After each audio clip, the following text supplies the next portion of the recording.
ছাড়ুন আমাকে। আপনি বস বলে যা ইচ্ছা তাই করবেন নাকি? এটা ঠিক না। নিহান, তুমি কি সত্যিই আমাকে চিনতে পারছো না? আপনি আমার বস। এর বাহিরে আমাদের কোনো রিলেশন আছে বলে তো মনে হয় না। আমি জানি তুমি আমার উপরে রাগ করে আছো। প্লিজ নিহান, তুমি একটু আমার কথাগুলো শোনো। ম্যাম, এটা অফিস, কোনো পার্সোনাল কথা বলার জায়গা না। আমার কিছু কাজ আছে, আমি যাচ্ছি। এই বলে নিহান কেবিন থেকে বেরিয়ে যায়। ইরা তার চেয়ারে হেলান দিয়ে বসে। সে নিহানকে কাজের বাহানায় ডেকে তাকে কিস করে দিয়েছিল। সে মনে করেছে নিহান এখনো তাকে থাক থাক, সবটা এখানেই বলে দিলে গল্পের মজাটাই তো থাকবে না। গল্পটি মনোযোগ দিয়ে শুনতে থাকুন, তাহলে খুব ভালোভাবেই বুঝে যাবেন। নিহান কি এখনো আমার উপরে রেগে আছে? আর ও এখানেই বা কি করছে? ও তো দেশে থাকার কথা না। কিছুই বুঝতে পারছি না। আসলে অফিসটা ইরার বাবার। তিনি ব্যবসার কাজে কিছু দিনের জন্য দেশের বাইরে গিয়েছে, তাই এরা অফিসে এসেছে। এরপর আমাদের দৃশ্য পরিবর্তন হলো সন্ধ্যা 6টায়। অফিস শেষ হয়েছে, সবাই যে যার বাড়ি যাচ্ছে। এরা গাড়ি নিয়ে নিহানকে ফলো করে। নিহান হেঁটে হেঁটে যাচ্ছিল। হঠাৎ করে একটি আলো এসে পরে গাড়ির গ্লাসে। এর পরপরই নিহান গায়েব হয়ে যায়। ও কোথায় গেল? ম্যাম, এবার কোন দিকে যাব? আর কোথাও যাওয়া লাগবে না, বাড়ি চলো। এরপর গাড়ি সোজা বাড়ি চলে আসে। গাড়ি থেকে নেমে এরা সোজা নিজের রুমে চলে এলো। তার মনটা ভীষণ অস্থির। নিহানের এভাবে হুট করে গায়েব হয়ে যাওয়াটা সে কিছুতেই মেনে নিতে পারছে না। সোফায় ব্যাগটা ছুঁড়ে ফেলে সে জানালার পাশে গিয়ে দাঁড়ালো। বাইরের অন্ধকার আকাশটার দিকে তাকিয়ে পুরনো স্মৃতিগুলো ওর চোখের সামনে ভাসতে লাগলো। 5টা বছর, দীর্ঘ 5টা বছর পর ওকে দেখলাম। একটুও বদলায়নি ও। সে আগের মতোই জেদি আর অভিমানী রয়ে গেছে। কিন্তু ও এখানে কেন? অন্যদিকে শহরের একটা ডুপ্লেক্স ফ্ল্যাটে নিহান সোফায় বসে আছে। ড্রয়িং রুমের লাইটটা নেভানো, শুধু জানালা দিয়ে আসা ব্যস্ত শহরের আলোয় ঘরটা আবছা অন্ধকার হয়ে আছে। নিহানের হাতে একটা পুরনো ডায়েরি, যার পাতায় ইরার একটা হাসি মুখের ছবি। ভেবেছিলে তুমি সামনে আসলে আমি সব ভুলে তোমার বুকে জড়িয়ে পড়ব? হুম, না ম্যাম, নিহান আর আগের মতো অবুঝ নেই। আপনি আমাকে যতটা ছোট ভেবেছিলেন, আমি ঠিক ততটাই বদলে গেছি। এসেছিলাম দেশে কিছুদিনের জন্য, আর কিছু কাজের জন্য, আর সেগুলোই তুমি দেখবে ইরা। নিহান তখন ফোন থেকে একজনকে কল করে। আসসালামু আলাইকুম sir, good evening. Yes, good evening. তোমার কাজ কত দূর? Almost 80% complete sir. আমি আজকের মধ্যেই সবটা শেষ করতে পারবো। ঠিক আছে, অল ডাটা কালেক্ট হলেই আমাকে সেন্ড করে দিবে। ঠিক আছে স্যার, আপনি কোনো টেনশন করবেন না। এরপর কল রেখে দিলে নিহান খাবার খেয়ে নেয়। তারপর ফোন হাতে নিয়ে একটা প্রোফাইলে ঢুকে কিছুক্ষণ সেই প্রোফাইলে কিছুক্ষণ ঘোরাঘুরি করে কিছু না পড়ে তারপর ফোন হাতে নিয়ে একটা প্রোফাইলে ঢুকে কিছুক্ষণ সেই প্রোফাইলে কিছুক্ষণ ঘোরাঘুরি করে কিছু না পেয়ে বেরিয়ে যায়। এরপর ঘুমিয়ে পড়ে। অন্যদিকে ইরার বাড়িতে ইরা তার বিছানায় শুয়ে ভাবছে। তোমার বুকে মাথা দিয়েই সবচেয়ে শান্তিতে ঘুমাতে পারতাম। শেষ কবে জড়িয়ে ধরেছিলে সেটাও হয়তো মনে নেই। আর এখন তো তুমি আমাকে চিনেও চিনতে পারছো না। ইরা তখন আর বেশি কিছু না ভেবে ঘুমিয়ে যায়। পরদিন সকাল 9টা। ইরার মনটা ছটফট করছে কখন অফিসে যাবে আর নিহানকে দেখবে। যথারীতি ইরা গাড়ি নিয়ে অফিসের উদ্দেশ্যে রওনা দিল। অফিসে পৌঁছে সে সোজা তার কেবিনে না গিয়ে পুরো ফ্লোরে একবার চোখ বুলিয়ে নিল, কিন্তু নিহানের ডেস্কটা ফাঁকা। ও কি আজকে এখনো আসেনি, নাকি ও আসবেই না? ইরা কিছুটা চিন্তিত মুখে নিজের কেবিনে গিয়ে ঢুকলো। টেবিলের উপর রাখা ফাইলগুলো দেখছিল, কিন্তু মনটা পড়ে আছে বাইরে। ঠিক তখনই দরজায় নক করার শব্দ হলো। May I come in madam? হ্যাঁ, ভেতরে এসো। নিহান হাতে একটা ফাইল নিয়ে ভেতরে ঢুকলো। তার চোখে মুখে কেবলই পেশাদারিত্বের ছাপ। আগের দিনের সেই রাগ বা অভিমানের কোনো চিহ্নই নেই। সে ফাইলটা ইরার টেবিলের উপর রাখলো। ম্যাম, গত সপ্তাহের ক্লায়েন্ট মিটিংয়ের সব রিপোর্ট আর আগামী সপ্তাহের প্রজেক্ট প্ল্যানিং এই ফাইলে আছে। আপনি একটু চেক করে সাইন করে দিলে ভালো হতো। নিহান, কাজের কথা পরে হবে। আগে বলো কাল রাতে তুমি ওভাবে হঠাৎ কোথায় হাওয়া হয়ে গেলে? আমি গাড়ি নিয়ে তোমার পেছনেই ছিলাম। ম্যাম, আপনাকে তো আগেই বলেছি এটা অফিস। এখানে এমপ্লয়ীদের পার্সোনাল লাইফ নিয়ে আলোচনা না করাই ভালো। আর বস যখন কর্মচারীকে ফলো করে তখন সেটা দেখতেও কেমন যেন দেখায়, তাই না? এভাবেই এরা নিহানের কথার সাথে পেরে ওঠে না। প্রতিদিনই এমনটা হচ্ছে, কিন্তু কোনো ভালো খবরই পাওয়া যাচ্ছে না। এভাবেই 2 সপ্তাহ কেটে যায়। এরার বাবা দেশে ফিরে আসে। এরা তারপরেও বাবার সাথে অফিসে আসে। একদিন এরা অফিসে এসে দেখে নিহান নেই। সে মনে করে হয়তো লেট হচ্ছে, কিন্তু দুপুর হয়ে যায়, তার খবর নেই। এরা তখন তার বাবাকে জিজ্ঞেস করে। বাবা, নিহান কোথায়? আজকে যে এখনো আসলো না। নিহান কয়েকদিন আসবে না, ও 3 দিনের ছুটি নিয়েছে, কিছু পারিবারিক কাজ আছে বলল। এরা তখন আর কিছু বলে না। অন্যদিকে নিহান গতকাল রাতের ফ্লাইটে কানাডার উদ্দেশ্যে রওনা দিয়ে দিয়েছে। আজ সকাল 11টায় প্লেন কানাডার টরেন্টোর এয়ারপোর্টে ল্যান্ড করে। এয়ারপোর্টের ভিআইপি লঞ্চ থেকে বেরোতেই কিছু গার্ড এসে নিহানকে ঘিরে নেয়। নিহান একটি ব্ল্যাক ফেরারিতে উঠে বসে। তারপর সোজা একটি বড় ভবনের সামনে এসে গাড়ি থামে। নিহান সোজা ভিতরে চলে যায়। লিফট দিয়ে 6ষ্ঠ তলায় গিয়ে নিজের কেবিনে প্রবেশ করে। নিহানের অ্যাসিস্ট্যান্ট আবির তখন কেবিনে আসে। May I come in sir? Yes, come in. Sir, আপনাকে নিয়ে কিছু বলার নেই। জাস্ট একটা মিটিংয়ের জন্য আপনি বাংলাদেশ থেকে কানাডায় চলে আসলেন, আবার আগামীকাল চলে যাবেন, এরকম মিটিং তো আপনার জন্য কিছুই না। তুমি ভুল ভাবছো আবির। আমি শুধু মিটিংয়ের জন্য আসিনি। আমি কোনো কাজ করা শুরু করলে সেই কাজ শেষ না করা পর্যন্ত অন্য কোনো কাজে হাত দেই না। সেটা তুমি ভালো করেই জানো। আমি এসেছি 2টা কারণে। এক হচ্ছে অনেক দিন হয়েছে কারোর সাথে দেখা হয়নি, আর মূল কারণ হচ্ছে আজ রাত 11টায় আরিহার জন্মদিন। স্যার, আপনি চাইলে তো আপনার ফ্যামিলিকে বাংলাদেশে রাখতে পারেন। যে কয়দিন আপনি সেখানে আছেন, বাংলাদেশেও তো আপনার 2টা লাক্সারিয়াস বাড়ি রয়েছে। এখন না আবির, সময় হলে আমি নিজেই তাদের নিয়ে যাব। ও স্যার, এখন বুঝতে পেরেছি। ঠিক আছে স্যার, আপনার যে কোনো কিছু প্রয়োজন হলে জানাবেন। আমি আজকে এই মাসের সবগুলো প্রজেক্টের ফাইল চেক দিব, আর রানিং সবগুলো প্রজেক্ট প্রেজেন্টেশনগুলো রিক্যাপ করতে হবে। রাত 9টা পর্যন্ত অফিসে আছি, এর মধ্যেই সবটা শেষ দিতে হবে। আবির ঠিক আছে বলে চলে যায়। নিহান এখন বাড়িতে যাবে না। একেবারে জন্মদিনের সময় গিয়ে আরিহা মানে তার ছোট বোনকে সারপ্রাইজ দিবে। নিহান তখন অনলাইন থেকে একটি ডায়মন্ডের লকেট অর্ডার করে আরিহার জন্য। এরপর প্রজেক্ট আর ফাইল চেক করতে করতেই সময় কেটে যায়। এক ফাঁকে ডেলিভারি ম্যান এসে পার্সেলটা দিয়ে যায়। ঠিক আছে আবির, আমি যাচ্ছি তাহলে। খুব শীঘ্রই দেখা হবে। আর এইবার কাজ শেষ করা ছাড়া আমি ফিরবো না। একেবারে সকল কাজ শেষ করে তবেই ফিরবো। নিহান তখন আবিরের থেকে বিদায় নিয়ে অফিসের থেকে বেরিয়ে গাড়িতে উঠে বসে। বডিগার্ডদের গাড়ি পেছন পেছনে আসছে। সময় তখন রাত 10টা 30 মিনিট। আসলে অফিস থেকে বেরোতেই অনেকটা দেরি হয়ে গিয়েছে। গাড়ি একটু জোরে চালাও, 10টা 45 বেজে গেছে। 11টার মধ্যে আমাকে পৌঁছাতেই হবে। ড্রাইভার গাড়ির স্পিড বাড়িয়ে দিল। ব্ল্যাক ফেরারিটি রাতে টরেন্টোর বুক চিরে তীরের বেগে ছুটে চলল। ঠিক রাত 10টা 55 গাড়ি গিয়ে থামলো টরেন্টোর এক অভিজাত ভিলার সামনে। পুরো বাড়িটা আলো দিয়ে সাজানো হয়েছে।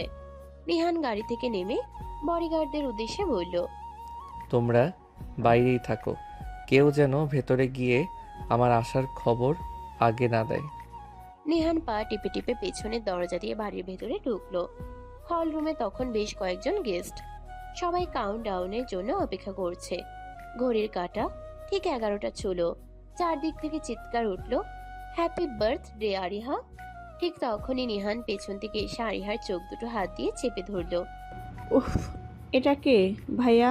তুমি নাকি অন্য কেউ? এর কি বন্ধ করো তো, কেকটা কাটবো আমি। জন্মদিনের অনেক অনেক শুভেচ্ছা পিচ্ছি আপু আমার। ভাইয়া, তুমি তুমি তো বলেছিলে বাংলাদেশে অনেক কাজ, আসতে পারবে না। আরিহা খুশিতে নিহানকে শক্ত করে জড়িয়ে ধরল। উপস্থিত সবাই নিহানকে দেখে অবাক, কারণ তারা জানে নিহান সহজে তার বিজনেস শিডিউল ভাঙে না। নিহান পকেট থেকে সেই লাল ভেলভেটের বক্সটা বের করে আরিহার সামনে ধরলো। ভেতরে চকচক করছে চমৎকার ডায়মন্ডের লকেটটি। ও মাই গড ভাইয়া, এটা তো অসম্ভব সুন্দর। Thank you so much. তোর পছন্দের চেয়ে দামি আর কিছু হতে পারে না। চল এবার কেকটা কেটে ফেল, আমাকে আবার কাল সকালেই ফ্লাই করতে হবে। কালকেই চলে যাবে? কেন ভাইয়া, বাংলাদেশে এমন কি কাজ তোমার? কিছু হিসেব মেটানো বাকি আছে রে, যেটা 5 বছর আগে অসম্পূর্ণ থেকে গিয়েছিল, সেটা এবার শেষ করতে হবে। কেক কাটা আর সেলিব্রেশন শেষ হতে হতে রাত প্রায় 1টা বেজে গেল। নিজের রুমে এসে নিহান যখন ফ্রেশ হয়ে বিছানায় বসলো, তখন তার ফোনটা ভাইব্রেট করে উঠলো। স্ক্রিনে ভেসে উঠলো আবিরের পাঠানো একটা ফাইল। ফাইলের উপর লেখা project BD R A enterprise market analysis and shares. Nihan ফাইলটা ওপেন করে এক পলক দেখলো, তারপর একটা ডেভিল হাসি দিল। প্রতিশোধ কিভাবে নিতে হয় সেটা ধীরে ধীরে চৌধুরী পরিবারের সবাই হাড়ে হাড়ে টের পাবে। মিসেস আমেনা চৌধুরী নিজের পরিবারের সদস্যদের নিয়ে রেডি থাকুন। এরপর দৃশ্য পরিবর্তন হয়। পরের দিন সকালে নিহান চলে যাওয়ার জন্য প্রস্তুতি নিচ্ছে, তখন তার বাবা মা আসে। বাবা, আমার কিন্তু এগুলো আর ভালো লাগছে না। আমরা চাই একটা সুন্দর পরিবার হয়ে বসবাস করতে, আর তুই এখন অতীত নিয়ে পড়ে আছিস। দেখ বাবা, আমরা চাই তুই অতীতের সবটা ভুলে বাকি জীবনটা সুন্দরভাবে গড়ে তোল। আমরা আছি তোর সাথে। চিন্তা করো না বাবা মা, আমি এবার সবটা শেষ করে তবেই ফিরে আসব, আর এরপর থেকে কখনো নিজের অতীত নিয়ে ভাববো না। নিহান তখন সবার থেকে বিদায় নিয়ে চলে যায়। নিহান যখন সবার থেকে বিদায় নিয়ে এয়ারপোর্টের দিকে রওনা দিল, তখন তার চোখে ছিল এক অদ্ভুত দৃঢ়তা। দীর্ঘ ফ্লাইটের পর নিহানের বিমান যখন ঢাকায় ল্যান্ড করলো, তখন ঢাকার আকাশ মেঘলা। বিমান বন্দর থেকে বেরিয়ে এসে সোজা একটা কালো রঙের হ্যারিয়ার গাড়িতে উঠে বসলো। তবে এবার সে অফিসের দিকে গেল না, গাড়ি ছুটল তার নিজস্ব ফ্ল্যাটের দিকে। নিহান গাড়ি থেকে নেমে সোজা তার ডুপ্লেক্স ফ্ল্যাটে ঢুকে পড়লো। হাত মুখ ধুয়ে ফ্রেশ হয়ে সোফায় বসতেই তার ফোনটা বেজে উঠলো। স্ক্রিনে আবিরের নাম ভেসে উঠছে। হ্যাঁ আবির, বলো কি আপডেট? আসসালামু আলাইকুম স্যার, আপনি ঠিকঠাক পৌঁছেছেন জেনে ভালো লাগলো। স্যার, আপনি যেমনটা চেয়েছিলেন ঠিক তেমনটাই হয়েছে। আমরা গোপনে আর এ এন্টারপ্রাইজের আরও 5% শেয়ার কিনে নিয়েছি। এখন আমাদের হোল্ডিংয়ে মোট 40% শেয়ার আছে। গ্রেট ওয়ার্ক আবির। কোম্পানির চেয়ারম্যানের কাছে কোম্পানির শেয়ার রয়েছে 50%, তাই আমরা যদি টোটাল 60% শেয়ার আয়ত্ত করতে পারি, তবেই শুরু হবে আসল খেলা। Sir, our work is continuing. Very soon we will finished, ইনশাআল্লাহ। Okay, carry on, good bye. Nihan কথা শেষ করে ফোন রেখে দেয়। সময় তখন সকাল 8টা। নিহান অফিসের জন্য তৈরি হয়ে নেয়। এরপর বেরিয়ে একটি রেস্টুরেন্ট থেকে ব্রেকফাস্ট করে অফিসে চলে যায়। নিহানকে হঠাৎ করে অফিসে দেখে সবাই কিছুটা অবাক হয়, কিন্তু তারা কিছু বলে না। ঠিক তখনই ইরার কেবিনের দরজা খুলে গেল। ইরা এক কাপ কফি হাতে নিয়ে বাইরে আসছিল, কিন্তু নিহানের ডেস্কে চোখ পড়তেই সে থমকে দাঁড়ালো। 2 সপ্তাহ, এই 14টা দিন ইরা কিভাবে কাটিয়েছে তা কেবল ওই নিজেই জানে। নিহানের ছুটি নেওয়ার পর থেকে ওর ফোন বন্ধ ছিল, কোনো খোঁজ পাওয়া যায়নি। ইরা ভেবেছিল নিহান হয়তো চাকরিটাই ছেড়ে দিল, কিন্তু এখন আচমকা ওকে সামনে দেখে ইরার বুকের ভেতরটা তোলপাড় করে উঠল। নিহান, আপনি আপনি কবে ফিরলেন? গুড মর্নিং ম্যাম, আজ সকালেই জয়েন করেছি। 3 দিনের লিভ নিয়েছিলাম, কিন্তু পার্সোনাল কিছু ইমার্জেন্সির কারণে আরও কয়েকটা দিন বেশি লেগে গেছে। আশা করি আমার অনুপস্থিতিতে অফিসের কাজে কোনো ক্ষতি হয়নি।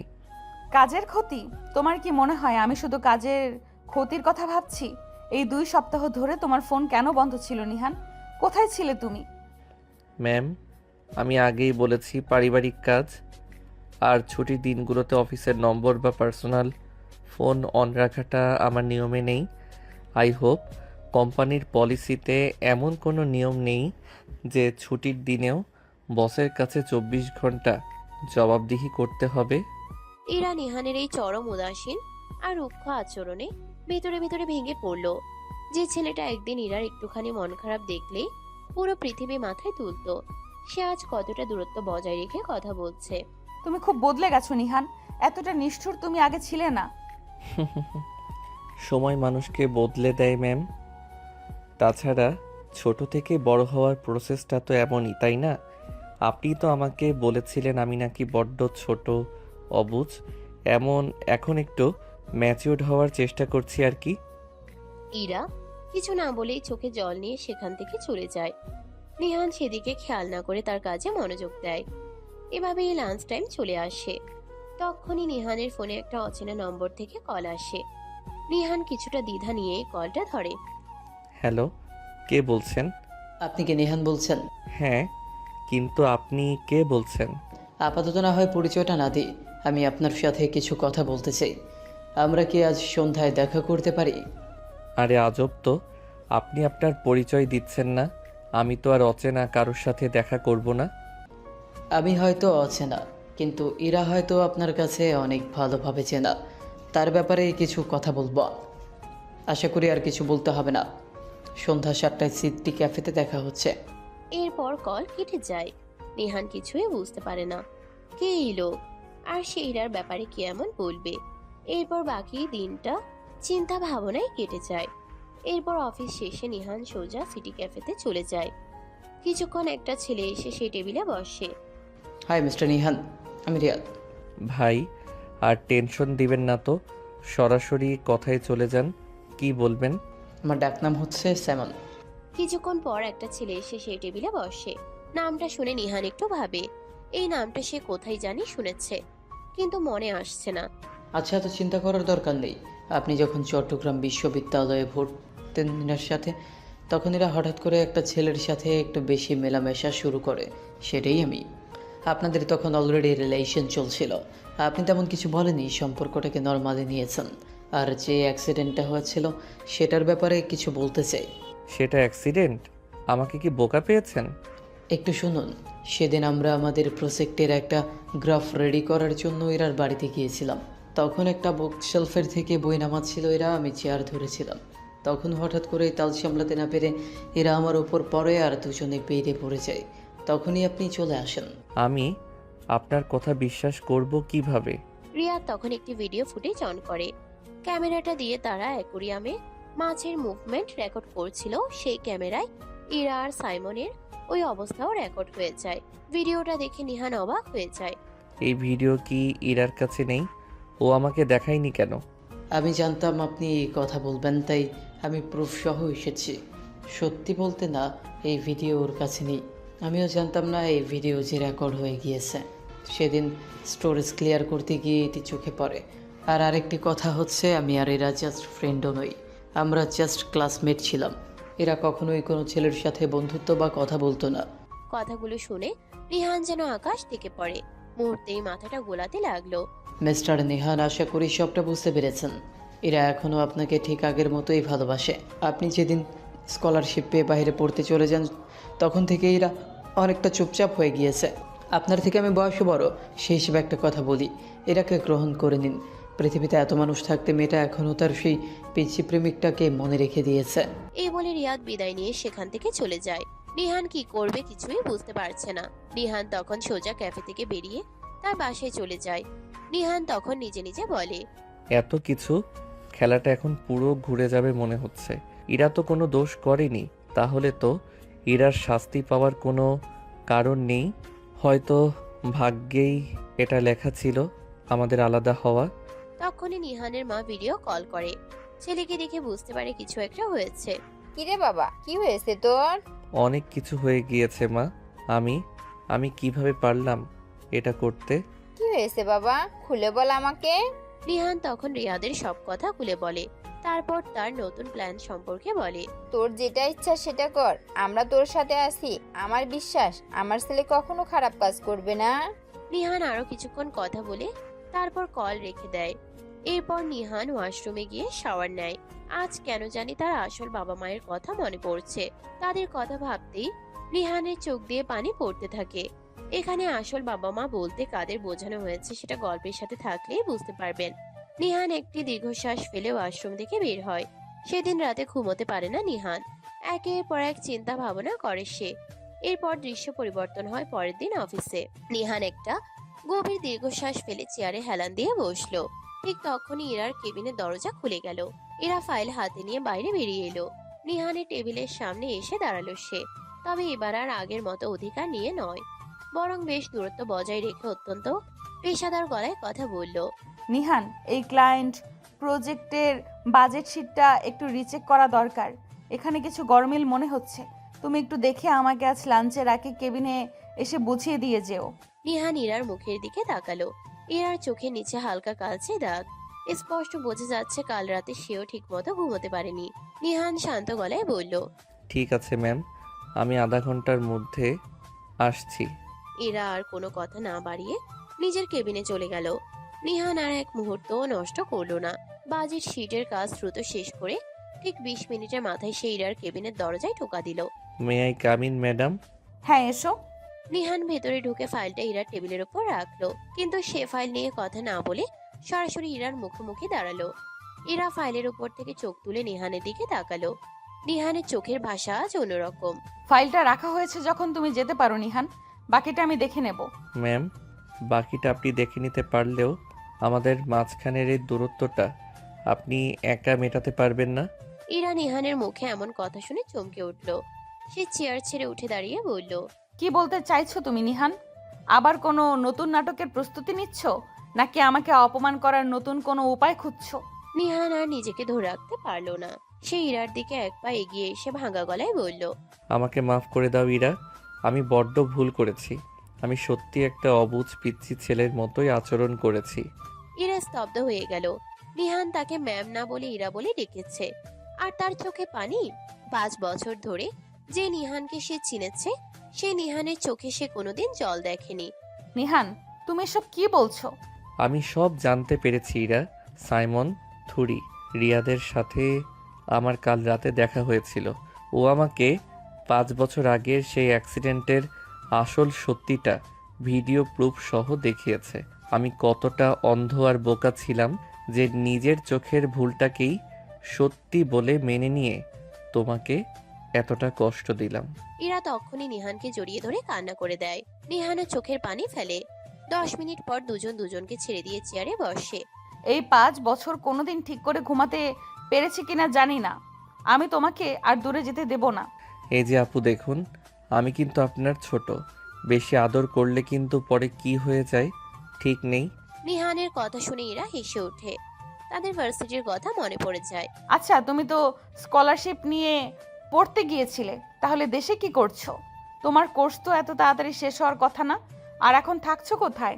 এগুলো সবই জানতে পারবে ইরা, সামনে অনেক কিছু অপেক্ষা করছে। অনেক কিছু অপেক্ষা করছে মানে? এখন এগুলো নিয়ে আমাকে কোনো প্রশ্ন করো না প্লিজ। তখনই দরজায় কেউ নক। নিহান আর ইরা ফাইল চেকের ভান করে। তখন ম্যানেজার কেবিনে আসে। ম্যানেজার কিছু ফাইল দিয়ে চলে যায়। নিহানও তখন ইরার থেকে বিদায় নিয়ে চলে আসে। ইরা আজকে অনেক খুশি, যেটা কারোর কাছে প্রকাশ করতে পারছে না।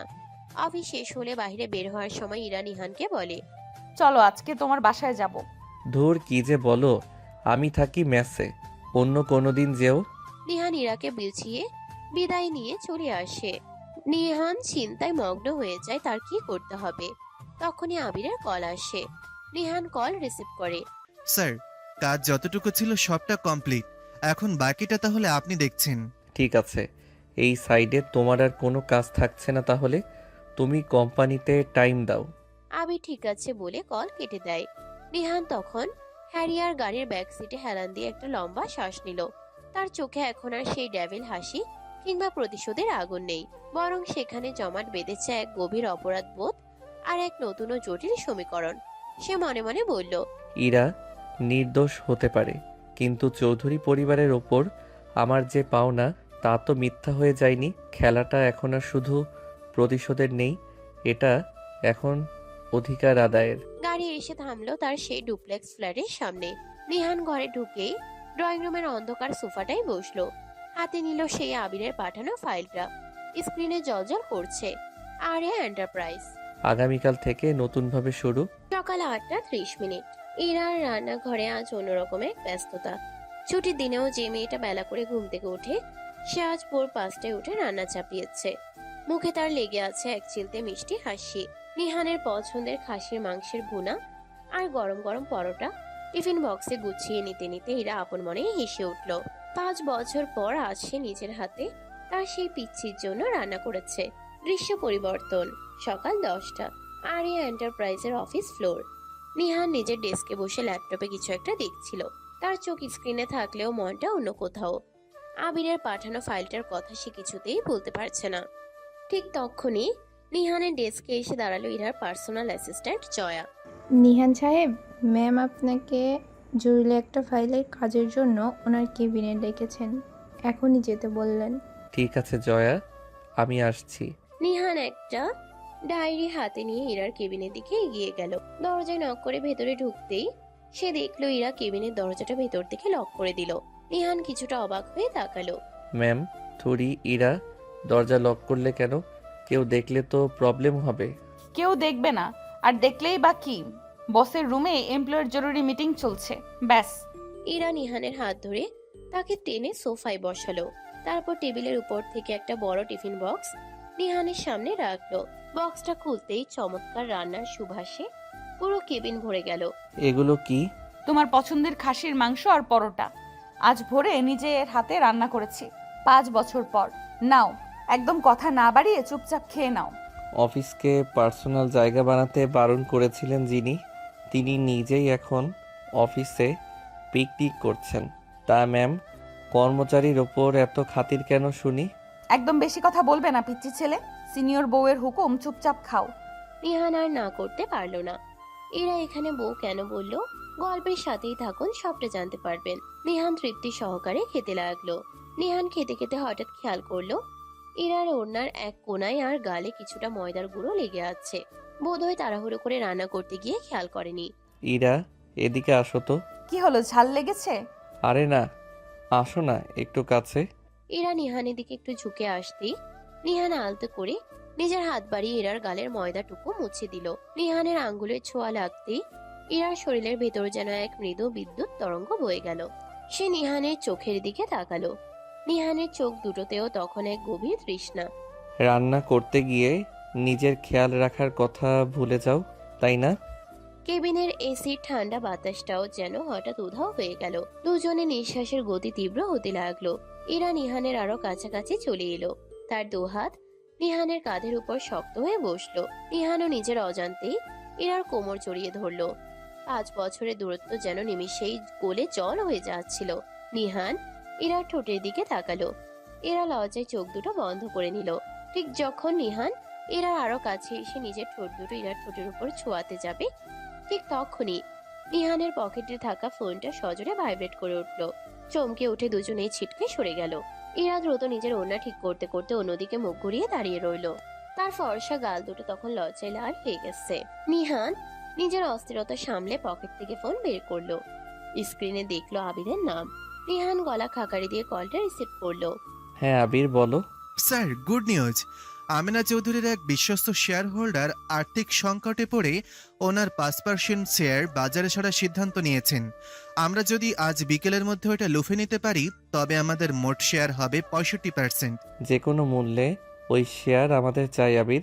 টাকার চিন্তা করবে না, আমি আধা ঘন্টার মধ্যে আসছি। কলটা কেটে নিহান একটা দীর্ঘশ্বাস ফেললো। তার চোখে সেই রোমান্টিক ভাবটা মুহূর্তে কেটে গিয়ে সেখানে আবার সেই পুরনো গম্ভীর্যতা ফিরে এলো। সে সোফা থেকে উঠে দাঁড়িয়ে ইরার দিকে তাকালো। ইরা, আমার একটু জরুরি কাজ আছে, বাকি খাবারটা আমি পরে খেয়ে নেব। আমাকে এখন বের হতে হবে। এক্ষুনি? দুপুরের লাঞ্চের তো আরো অনেক দেরি। কি এমন কাজ নিহান? অফিসেরই কিছু কাজ, পরে বলবো। লক্ষ্মী মেয়ের মতো দরজাটা খুলে দাও। ইরা আর কিছু না বলে লক খুলে দিল। নিহান কেবিন থেকে বেরিয়ে যাওয়ার সময় মনে মনে ভাবলো, ইরা, তোমাকে আমি খুব ভালোবাসি, কিন্তু আমেনা চৌধুরী আর এই চৌধুরী পরিবারের ওপর আমার যে পাওনা তা আমি আদায় করেই ছাড়ব। খুব শীঘ্রই আসল সত্যিটা তোমার সামনে আসবে। নিহান দ্রুত পা ফেলে অফিসের বাইরে পার্কিং লটের দিকে এগিয়ে গেল, কারণ চৌধুরী সাম্রাজ্যের পতনের প্রথম ধাপটা হয়তো আজই শুরু হতে যাচ্ছে। নিহান গাড়ি করে তার বাসায় চলে আসে। আবির অলরেডি সকল ফাইল ও ডকুমেন্ট কুরিয়ার করে পাঠিয়ে দিয়েছে। নিহান সকল কাজগুলো চেক করে। নিহান দেখতে পায় কোম্পানির জন্য প্রায় 6 কোটি টাকার লোন নেওয়া হয়েছে একটি ব্যাংক থেকে, আর সেটার জন্য জামানত রাখা হয়েছে চৌধুরী পরিবারের সকল সম্পত্তি। নিহান এটা দেখে একটা ডেভিল হাসি দেয়। দিন দিন যেন কাজটা অনেক সহজ হয়ে আসছে। একজন বাবা মা হারা ছেলে কতটা ভয়ঙ্কর হতে পারে সেটা দেখিয়ে দিব। নিহান তখন তার ফোন হাতে নেয়। তখন একটি ছবির সামনে পড়ে, এটাতে ইরা নিহানের বুকের উপর বাচ্চাদের মতো করে ঘুমিয়ে আছে।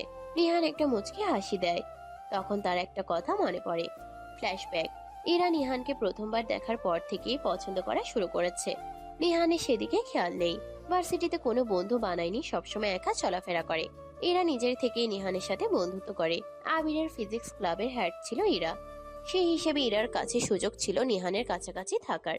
এভাবেই 1 মাসের মধ্যেই তাদের একটা ভালো সম্পর্ক হয়ে যায়। ভ্যালেন্টাইন ডেতে ইরা নিহানকে প্রপোজ করে, কিন্তু নিহান তাকে রিজেক্ট করে দেয়। সেটা মনে করেই হাসে নিহান। তোমাকেই বানিয়েছিলাম নিজের অর্ধাঙ্গিনী। অনেক স্বপ্ন দেখেছিলাম, ভেবেছিলাম সবটাই হয়তো স্বপ্ন হয়ে থেকে যাবে, কিন্তু না, আল্লাহ অন্য সেই স্বপ্নের সত্যিটাই চেয়েছে। পুরোনো দিনের কথা ভেবে নিহানের ঠোঁটের কোণে ভালোবাসার আলো ফুটে উঠলেও পরক্ষণেই টেবিলের উপর থাকা 6 কোটি টাকার ব্যাংক লোনের কাগজপত্রগুলো দেখে তার চোখ দুটো আবার বরফের মতো শীতল হয়ে এলো। তার আসল বাবা মাকে হারানোর পেছনের সে অন্ধকার ইতিহাস আর আমেনা চৌধুরীর ষড়যন্ত্রের কথা মনে পড়তেই বুকের ভেতরটা খুবই রিরি করে উঠল। আমেনা চৌধুরী ভেবেছিলেন কিছুই হবে না, কিন্তু কি হতে পারে সেটা দেখার সময় খুব শীঘ্রই আসছে। আপনার নাতনি ইরাকে আমি জীবনের চেয়েও বেশি ভালোবাসি, কিন্তু আপনার অপকর্মের মাসুল তো আপনাকেই দিতে হবে। নিহান দেরি না করে তখনই ফোনের স্ক্রিন অন করলো। আবিরকে কল দিয়ে গম্ভীর গলায় নির্দেশ দিল। আবির, যে ব্যাংক থেকে RA এন্টারপ্রাইজ লোন নিয়েছে, ওই ব্যাংকের ম্যানেজিং ডিরেক্টরের সাথে আমার একটা প্রাইভেট মিটিং সেট করো। আর হ্যাঁ, ওদের যে 6 কোটি টাকার লোন ডিফল্ট হতে চলেছে সেটার সম্পূর্ণ লাইবিলিটি বা টেক ওভার করার সব ডকুমেন্ট রেডি রাখো। আমি নিজে গিয়ে পুরো লোন ডিল পে অফ করব। ওকে স্যার, কিন্তু লোন টেক ওভার করলে তো চৌধুরী পরিবারের সব ভিটে মাটি আর এ এন্টারপ্রাইজের পুরো কন্ট্রোল লিগালি আপনার নামে চলে আসবে। সেটাই তো চাই আবির।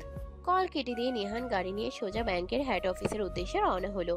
অন্যদিকে অফিসে বসে ইরা বারবার ঘড়ির দিকে তাকাচ্ছে। দুপুর 2টা বেজে পার হয়ে গেছে, কিন্তু নিহানের কোনো দেখা নেই।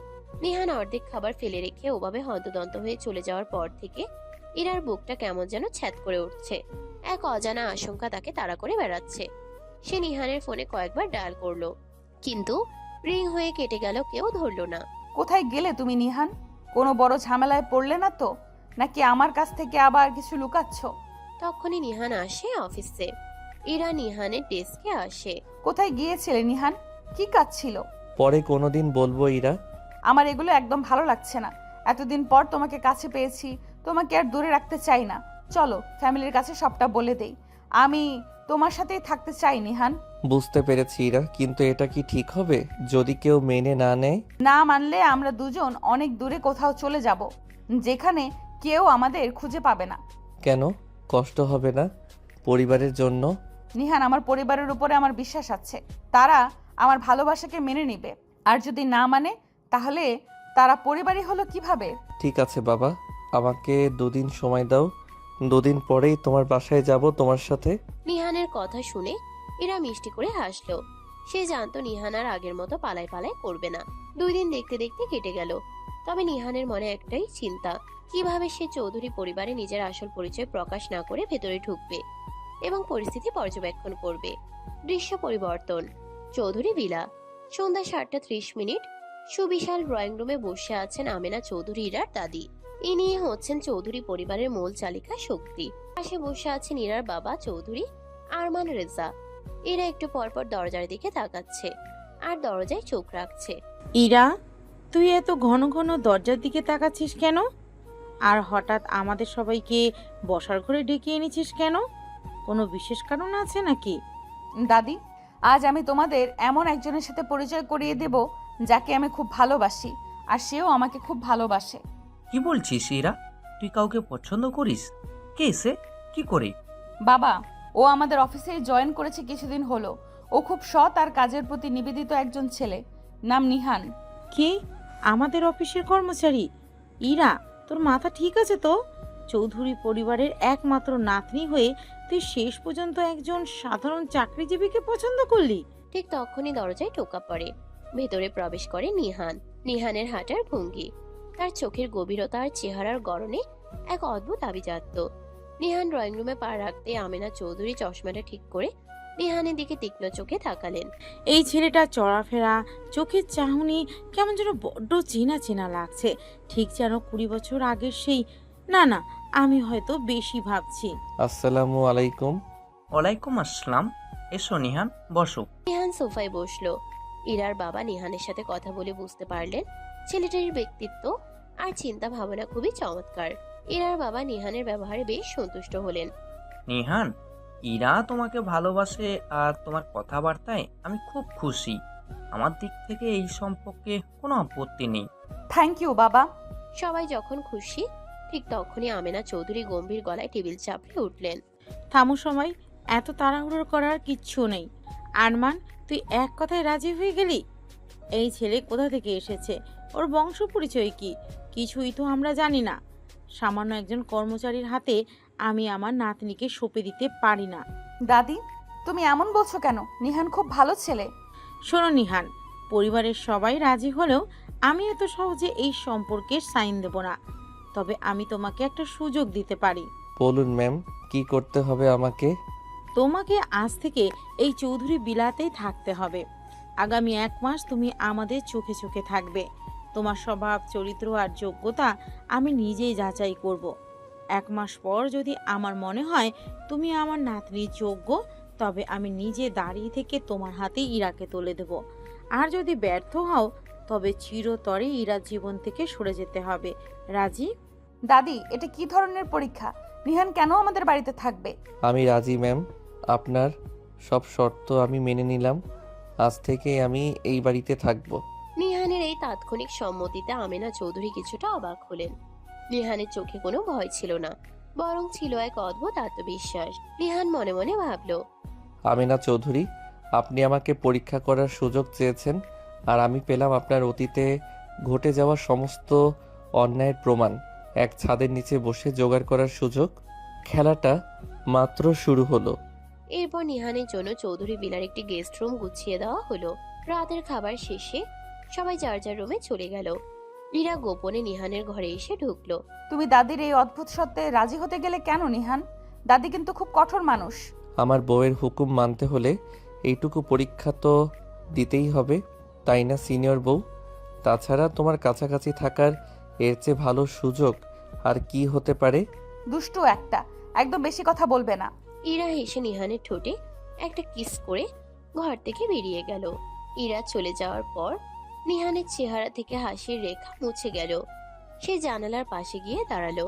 বাইরের অন্ধকারে তাকিয়ে ড্রয়ার থেকে আবিরের পাঠানো সে ফাইলটা বের করলো। 1 মাস, এই 1 মাসের মধ্যেই আর এ এন্টারপ্রাইজের শেয়ার আর ব্যাংকের লোনের আসল সত্যটা এই বাড়ির সবার সামনে আনবো। চৌধুরী পরিবারের আসল রূপ ফাঁস করার সময় এসে গেছে। আমেনা চৌধুরীও তখন নিজের রুমে পায়চারি করছিলেন। নিহানের চেহারাটা বারবার তার চোখের সামনে ভেসে উঠছিল। ছেলেটার নাম নিহান। ওর চাল চলন এত চেনা লাগছে কেন? ওর কি কোনো গোপন উদ্দেশ্য আছে? আমাকে সতর্ক থাকতে হবে। একদিকে আমেনা চৌধুরীর সন্দেহ, অন্যদিকে নিহানের গোপন প্ল্যান, আর মাঝখানে ইরার নিখাত ভালোবাসা। এই নিয়ে শুরু হলো চৌধুরী বিলার নতুন অধ্যায়। চৌধুরী বিলায় নিহানের প্রথম সপ্তাহটা কাটলো বেশ রোম্যান্স আর উত্তেজনার মধ্য দিয়ে। নিহান শুধু অফিসেই নয়, চৌধুরী বিলার প্রতিটি নিয়ম আর আদব কায়দা নিখুঁতভাবে মেনে চলছিল। তার ব্যবহারে বাড়ির কাজের লোক থেকে শুরু করে ড্রাইভার সবাই বেশ মুগ্ধ। কিন্তু যার চোখে রাত দিনের ঘুম হারাম হয়ে গিয়েছিল সে হলো আমেনা চৌধুরী। নিহানের প্রতিটি পদক্ষেপ, তার হাঁটা চলা আর বুদ্ধিমত্তা আমেনা চৌধুরীর মনে ক্রমাগত সন্দেহ আর ভয়ের বীজ বুনে যাচ্ছিল। তিনি কিছুতেই নিহানের মধ্যে কোনো খুঁত বা ভুল খুঁজে পাচ্ছিলেন না, যা দিয়ে তাকে এই বাড়ি থেকে বের করে দেওয়া যায়। সকাল 8:30। চৌধুরী ভিলার খাবার ঘর। খাওয়া দাওয়ার টেবিলের পরিবারের সবাই উপস্থিত। নিহান খুব শান্তভাবে নাস্তা করছিল। এরা পাশে বসে তাকে লুকিয়ে লুকিয়ে দেখছিল আর মুচকে হাসছিল। ঠিক তখনই আমেনা চৌধুরী গলা খাকারি দিয়ে কথা শুরু করলেন। নিহান, শুনলাম তুমি নাকি কানাডায় বড় হয়েছো আর ওখানকার একটা ইউনিভার্সিটি থেকে বিজনেস ডিগ্রি নিয়েছো। জি ম্যাম, ঠিকই শুনেছেন। তা আমাদের অফিসে তো তুমি সামান্য একটা পোস্টে জুনিয়র এমপ্লয়ি হিসেবে ঢুকলে। তোমার কি মনে হয় না চৌধুরী পরিবারে জামাই হওয়ার জন্য তোমার যোগ্যতা আরও অনেক বেশি হওয়া উচিত ছিল?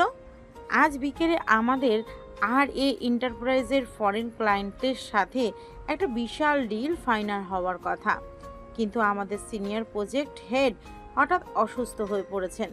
যদি তোমার সত্যি কোনো ক্ষমতা থাকে তবে আজকের এই মিটিংয়ের প্রেজেন্টেশনটা তুমি দেবে। যদি কানাডিয়ান ক্লায়েন্টরা রাজি হয় এবং ডিল সাকসেসফুল হয় তবেই বুঝবো তোমার মধ্যে কোনো দম আছে।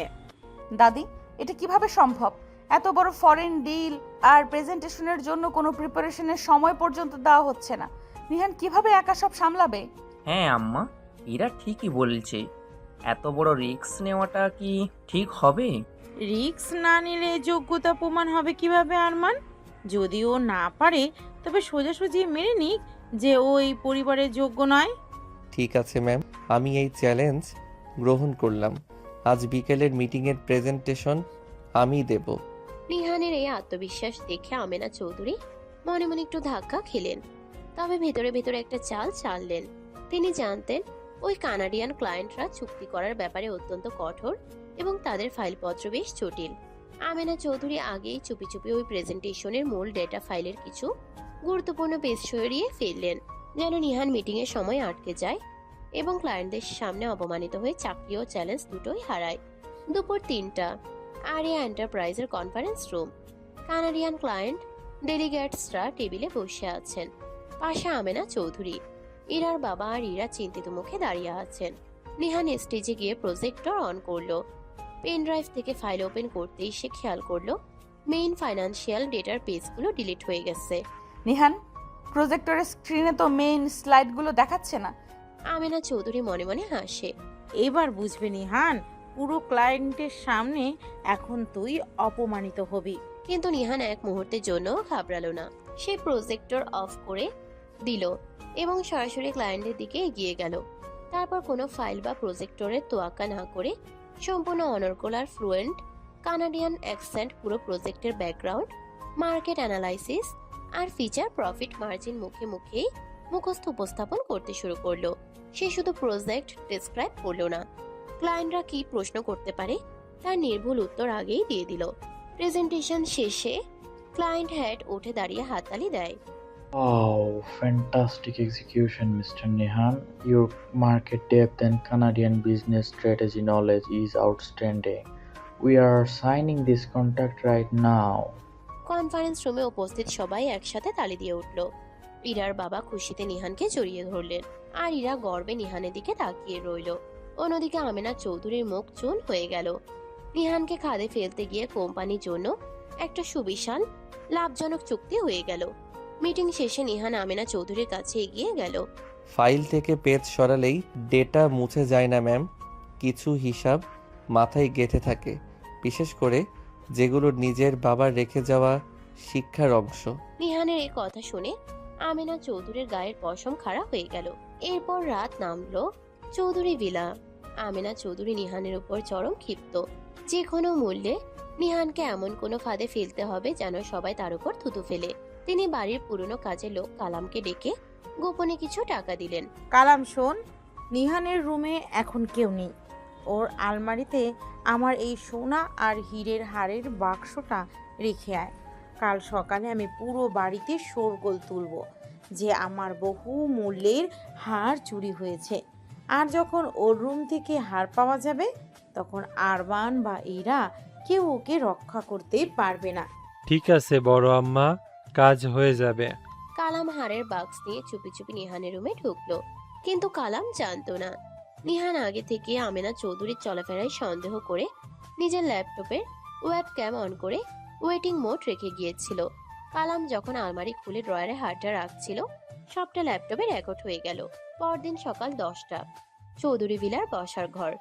আমেনা চৌধুরী চিৎকার চেঁচামেচি শুরু করে পুরো বাড়ি মাথায় তুলেছেন। ইরার বাবা ইরা, নিহান এবং বাড়ির সব কাজের লোকেরা সেখানে জড়ো হয়েছে। আমার এত দামি হীরার হারটা দরয়ের থেকে গায়েব হয়ে গেল। এই বাড়িতে আগে কখনো কোনো চুরি হয়নি। এই নতুন ছেলেটা আসার পর থেকে এসব অলক্ষণে কাণ্ড ঘটছে। আরমান, পুলিশে খবর দে, এই নিহানের ঘর তল্লাশি করা হোক।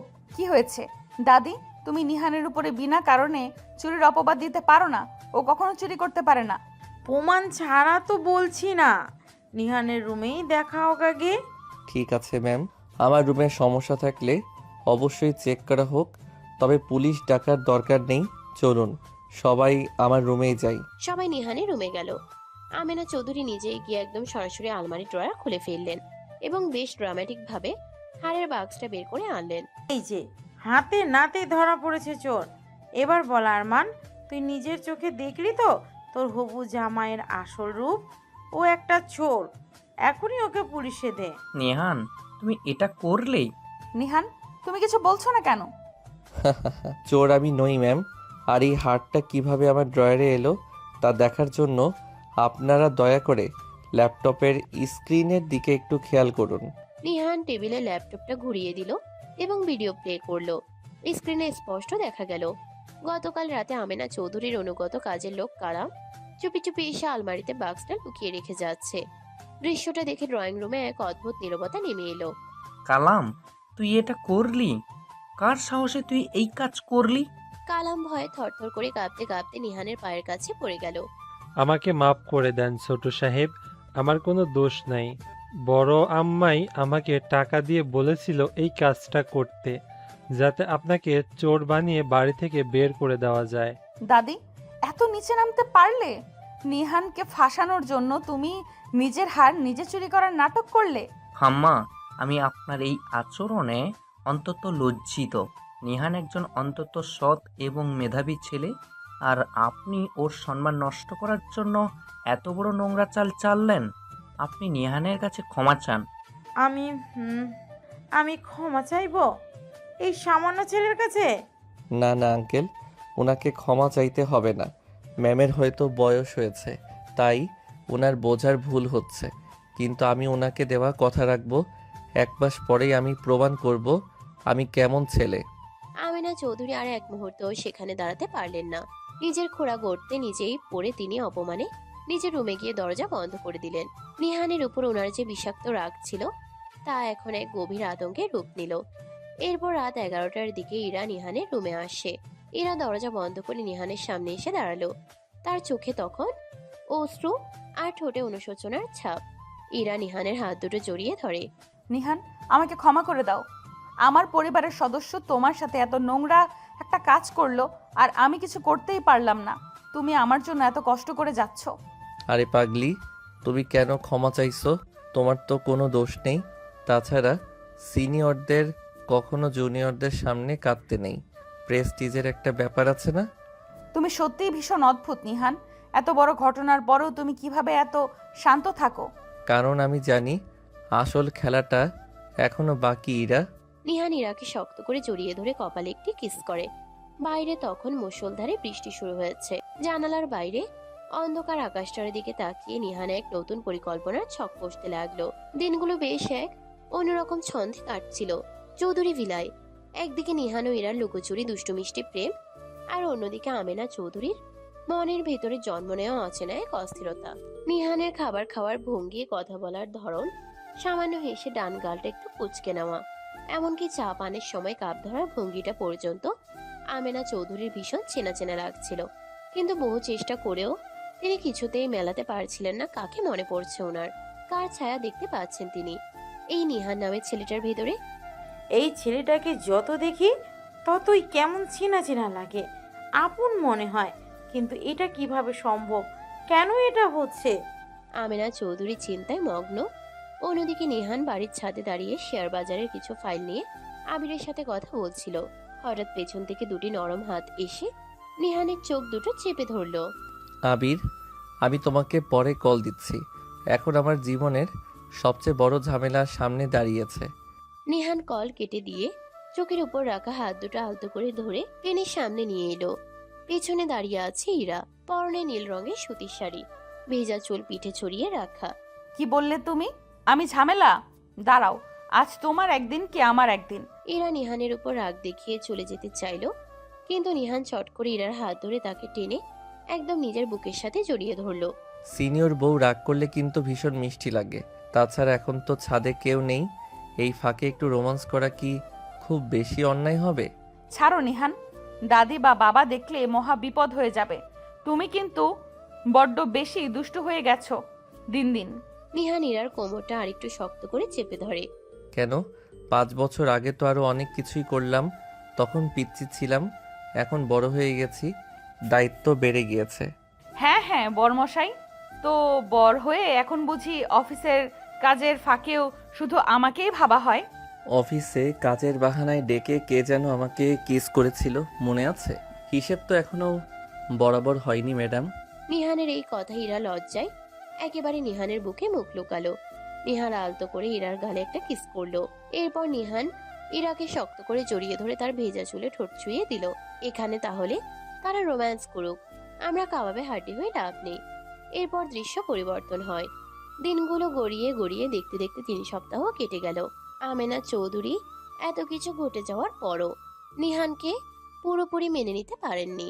ওনার ভেতরের অহংকার আর নিহানের প্রতি সে অজানা ভয় ওনাকে আটকে রাখছিল। তিনি সবসময় দূর থেকে নিহানের প্রতিটি পদক্ষেপের দিকে নজর রাখতেন।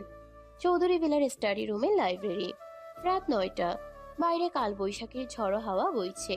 কড়কড় শব্দে বাজ পড়ার শব্দ হচ্ছে। জেনারেটরের হালকা গোলমালের কারণে পুরো বাড়ির আলো নিভু নিভু। নিহান তার ঘরে ফাইল নিয়ে কাজ করছিল। জরুরি কিছু কাগজপত্র খোঁজার জন্য সে একটি ছোট লাইট হাতে নিয়ে নিচতলার পুরনো লাইব্রেরি ঘরটির দিকে গেল। একই সময়ে আমেনা চৌধুরীও সেখানে গিয়েছিলেন, ওনার পুরনো একটি বই ডায়েরি খুঁজতে, যা লাইব্রেরির উপরের কাঠের বড় শেলফে রাখা ছিল। আমেনা চৌধুরী একটি ছোট কাঠের মইয়ের উপরে উঠে ডায়েরি খুঁজছিলেন। ডায়েরিটা কোথায় রাখলাম? কাজের সময় কিছুই খুঁজে পাই না। হঠাৎ বাইরে থেকে একটা তীব্র শব্দে বাজ পড়ল। বিকট শব্দে চমকে গিয়ে আমেনা চৌধুরীর পা পিছলে কাঠের মইটি হেলে পড়ল। আমেনা চৌধুরী আহ করে চিৎকার দিয়ে উপর থেকে সোজা নিচে পড়ে যাচ্ছিলেন। ঠিক সেই মুহূর্তেই নিহান লাইব্রেরির দরজায় এসে ঢোকে। আমেনা চৌধুরী চিৎকার শুনে সে এক মুহূর্তও নষ্ট না করে দ্রুত এগিয়ে গিয়ে ওনাকে ধরে ফেলে। আমেনা চৌধুরী অক্ষত অবস্থায় নিহানের উপর গিয়ে পড়েন, কিন্তু নিহান ওনাকে সামলাতে গিয়ে পিছনের কাঠের তাকটার সাথে হালকা ধাক্কা খায়। ওনার তো কিছু হলোই না, কিন্তু নিহানের হাতের কোনোই আর মাথার একপাশে কাঠের কোনা লেগে হালকা কেটে যায় এবং একটু রক্ত বের হতে থাকে। নিহান, তুই তুই ঠিক আছিস? আমি ঠিক আছি ম্যাডাম, সামান্য লেগেছে। আপনি কোথাও আঘাত পাননি তো? আমেনা চৌধুরী একদম নিস্তব্ধ হয়ে গেলেন। নিহানের মুখে কোনো অভিযোগ নেই, কোনো ক্ষোভ নেই, কিন্তু নিজের ভেতরের কঠিন অহংকারের কারণে তিনি নিহানকে মুখে কিছুই বলতে পারলেন না। শুধু এক দৃষ্টিতে অবাক হয়ে নিহানের দিকে তাকিয়ে রইলেন। ওনাদের আওয়াজ পেয়ে ইরা আর ইরার বাবা আরমান রেজা দ্রুত লাইব্রেরিতে ছুটে এলেন। নিহান, কি হয়েছে? রক্ত পড়ছে কেন? আরে কিছু হয়নি ইরা, একটু কেটে গেছে শুধু। নিহান, তুমি আম্মাকে বাঁচাতে গিয়ে আঘাত পেয়েছো? আমেনা চৌধুরী তখনও চুপচাপ দাঁড়িয়ে আছেন। তিনি মুখে কোনো কথা না বলে এক অদ্ভুত চাহনি নিয়ে নিহানের দিকে তাকিয়ে সেখান থেকে ধীর পায়ে নিজের রুমে চলে গেলেন। ওনার এই চুপ থাকা আর নিহানকে একটা ধন্যবাদ পর্যন্ত না দেওয়াটা যেন ওনার ভেতরে দ্বন্দ্ব ও অহংকারকেই প্রকাশ করছিল। ইরা ফার্স্ট এড বক্স নিয়ে দ্রুত নিহানকে সাথে করে তার রুমে নিয়ে গেল। নিহানের রুম। রাত 9:30। ইরা খুব যত্ন করে কটন দিয়ে নিহানের মাথার এক পাশের আর কনুইয়ের হালকা কেটে যাওয়া জায়গাটা পরিষ্কার করে দিচ্ছে। নিহান ব্যথা একটু আহ করতেই ইরা ওর দিকে রাগি চোখে তাকালো। একটু সাবধানে থাকতে পারো না? সব সময় হিরোগিরি দেখাতে হবে? যদি বড় কিছু হয়ে যেত? ওনাকে পড়ে যেতে দিতাম। তাছাড়া তোমার বর এত সহজে কাবু হওয়ার পাত্র নয়, সিনিয়র বউ। বরবর করবে না তো। দেখেছো দাদির ব্যবহার? তুমি ওনাকে বাঁচালে, অথচ দাদি একটা বাক্যও বলল না তোমাকে, একদম চুপ করে গেল। আমার খুব রাগ হচ্ছে দাদির ওপর। শান্ত হও ইরা, বয়স্ক মানুষ তো, মনের ভেতর হয়তো অনেক হিসাব মেলাচ্ছেন। সব কিছুরই একটা সময় থাকে। ইরা নিহানের মাথায় সুন্দর করে একটি ব্যান্ডেজ বেঁধে দিল। ঠিক তখনই রুমে ঢুকলেন ইরার বাবা চৌধুরী আরমান রেজা। নিহান সোফা থেকে উঠতে গেলে তিনি হাত দিয়ে তাকে বসতে বললেন। বসো নিহান, উঠতে হবে না, আমি তোমার সাথে একটু কথা বলতে এলাম। বলুন আঙ্কেল। আমি লাইব্রেরির ঘটনাটা কালামের কাছে শুনেছি। তুমি যেভাবে আজ আম্মাকে আগলে রাখলে তা দেখার পর আমার মনে আর কোনো সন্দেহ নেই। 1 মাসের পরীক্ষার কথা আম্মা বললেও আমি আজ নিজের চোখে দেখলাম তোমার মনটা কতটা বড়। বাবা, তুমি তো জানোই নিহান কতটা ভালো। হ্যাঁ মা, আমি জানি নিহান। আমি আম্মার সাথে আজ রাতে আবারও কথা বলবো।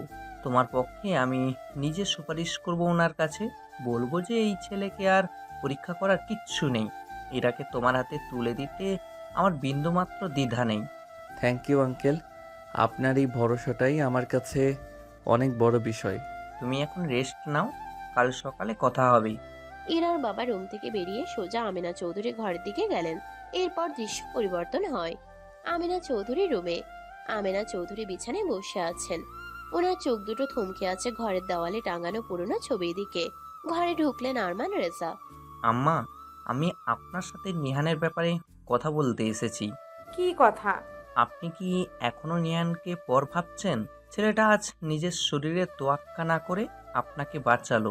ওর মধ্যে যে আদব, সততা আর দায়িত্ববোধ আমি দেখেছি, তা আজকালকার ছেলেদের মধ্যে দেখা যায় না। আমি চাই আপনি 1 মাসের জেদটা ছেড়ে দিন। নিহানই আমাদের এরার জন্য সেরা পছন্দ। আপনি নিজের মুখে একবার নিহানকে মেনে নিন আম্মা। আমিনা চৌধুরী ছেলের কথা শুনে কোনো উত্তর দিলেন না। ওনার চোখে তখনও সেই পুরনো ছবিটার দিকে। ওনার ভেতরে তখন ঝড় বইছে। নিহানের হাঁটা চলার চেহারা আর আজ বাজানোর স্টাইল, সবকিছু যেন ওনার সেই মৃত ছোট ভাই সাজ্জাদ চৌধুরীর কথা বারবার মনে করিয়ে দিচ্ছে। আরমান, তুই এখন যা। 1 মাস শেষ হতে আর মাত্র কয়েকটা দিন বাকি। যা সিদ্ধান্ত নেওয়ার আমি 1 মাস পরেই নেব। ইরার বাবা আর কিছু না বলে একটা দীর্ঘশ্বাস ফেলে রুম থেকে বের হয়ে গেলেন। এদিকে নিহানের ঘরে ইরা তখনও নিহানের পাশে বসেছিল। নিহান ইরার মাথায় হাত বুলিয়ে দিতে দিতে মুচকি হাসছিল। তবে নিহানের চোখের গভীরে ছিল এক অজানা দৃঢ়তা। 1 মাসের মেয়াদ প্রায় শেষ হতে চলল, আর তার সাথে সাথেই চৌধুরী পরিবারের সে পুরনো কালো ইতিহাস সবার সামনে আসার সময়ও ধীরে ধীরে ঘনিয়ে আসছিল। রাত 10:30। নিহানের চ্যালেঞ্জ পূর্ণ হতে আর মাত্র 3 থেকে 4 দিন। আমিনা চৌধুরীর ঘর। পুরো বাড়ি যখন শান্ত, সবাই নিজ নিজ রুমে ঘুমানোর প্রস্তুতি নিচ্ছে, ঠিক তখনই আমিনা চৌধুরী নিজের ঘরে খিলেটে ব্যালকনির কাছে গিয়ে কারোর সাথে ফোনে ফিসফিস করে কথা বলছেন। ওনার মুখে ফুটে উঠেছে এক কুটিল হাসি। হ্যাঁ হ্যাঁ, আপনার ছেলের অনেক গুণ রয়েছে, শুনে খুব ভালো লাগলো। আপনারা তো শহরের এত বড় ব্যবসায়ী, আপনাদের সাথে সম্পর্ক করলে আমাদের ব্যবসায়িক জোট অনেক শক্ত হবে, এতে কোনো সন্দেহ নেই। আপনারা তাহলে সময় করে একদিন বাড়ি আসুন, আমরা কথাবার্তা সব সেরে নিই। শুভরাত্রি। ঠিক তখনই ঘরের দরজায় নক করে ভেতরে ঢুকলেন ইরার বাবা চৌধুরী আরমান রেজা। তিনি দরজার কাছে দাঁড়িয়ে আমেনা চৌধুরীর ফোন আলাপের শেষ অংশটুকু শুনতে পেয়েছিলেন।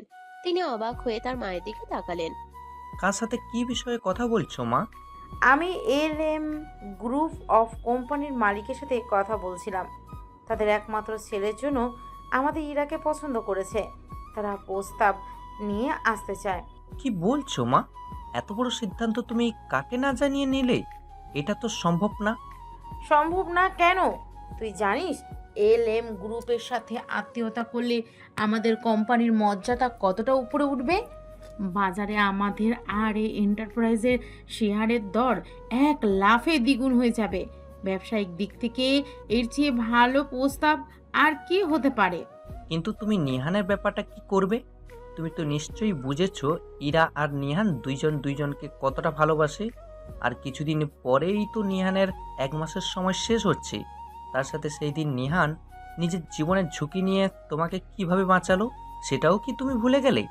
থামবি তুই আরমান, তুই বড্ড বেশি আবেগপ্রবণ হয়ে পড়েছিস।